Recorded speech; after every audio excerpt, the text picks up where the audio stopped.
The Flash has finally made it to theaters after a monumental uphill battle to get there. But does it live up to the hype and redefine the superhero genre? Or does it stumble and just end up as another DC failure?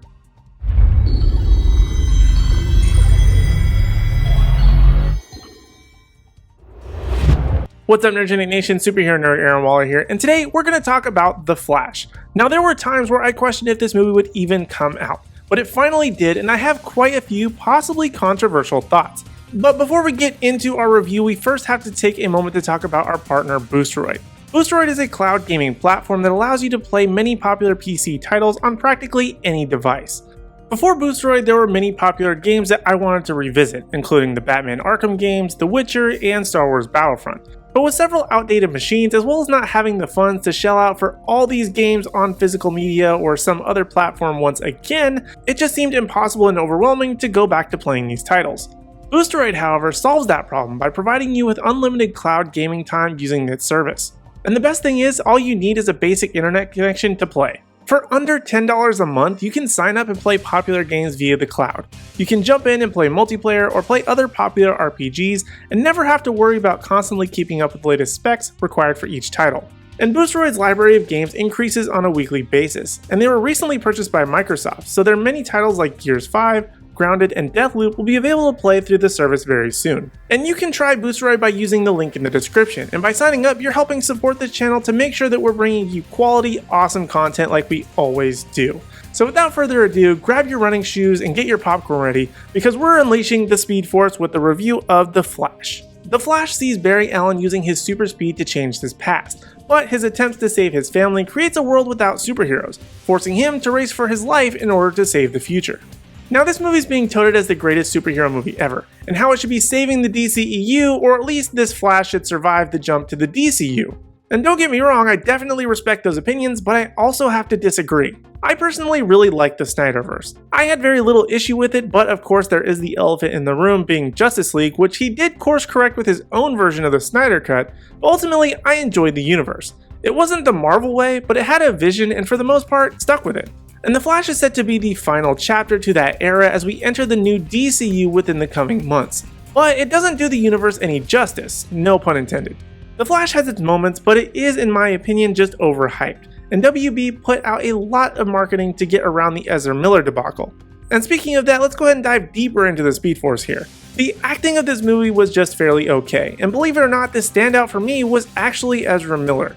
They're able to play multiple roles and make them feel apparently different, with one being a bit more optimistic and the other carrying a little bit more of the weight of the world on his shoulders. I think they did a fairly decent job, but I still don't feel like I'm overly attached to this Flash. Could I live with them playing the character if it carried on or at least got a sequel? I mean, I guess, but considering their background, I don't think that they could carry an entire universe on their back, other than for some reason the purposes played out in this movie or a solo series. But the person that got everyone the most excited though was Michael Keaton returning as Batman, and for me, this was just a massive disappointment, and I think that a lot of diehard Keaton Batman fans will be pretty upset.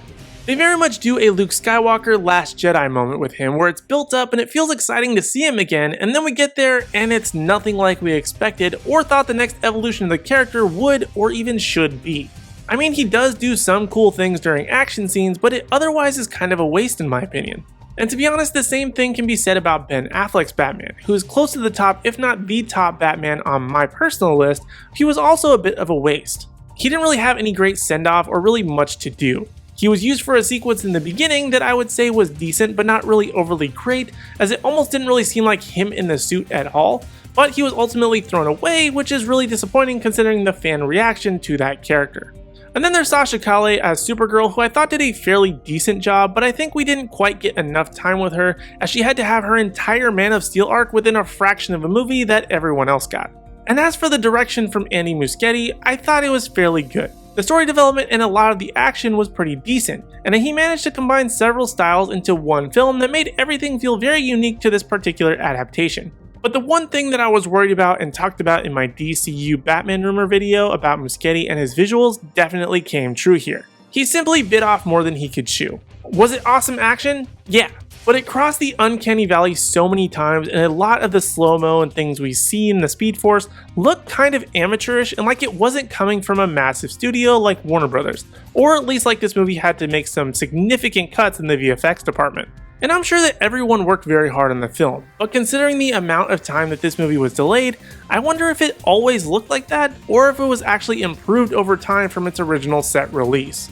But despite those issues, the overall story and themes of the film are pretty on par with the character. They make several Back to the Future references throughout the movie, and I can see almost every single parallel within it. But I also can't help but feel this movie would be nothing without a lot of the pop culture references and Ezra Miller's personality as he's established in the franchise.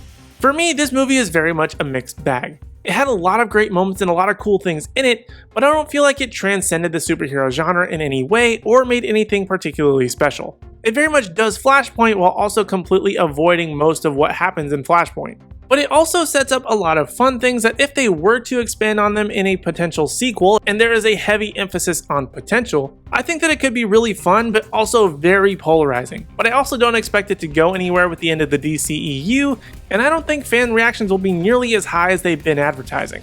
But overall, it's worth a watch, especially if you're a DC fan, and for that reason, I'm going to give The Flash a 6 out of 10. I can't quite wrap my head around how this movie was put out years later and still had so many issues. It's like DC can't learn from their own character, and that no matter how hard they try and fix things, the inevitable still just ends up happening. But anyway, those are my thoughts on The Flash, and now I want to hear from you in the Nerdgenic community. What did you think of The Flash? Did it live up to the hype for you, or do you feel like it limped over the finish line?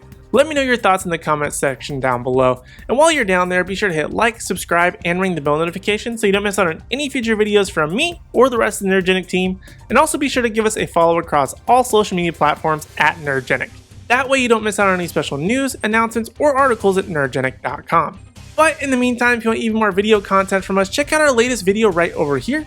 Or for more DC content, check out this awesome playlist right over here.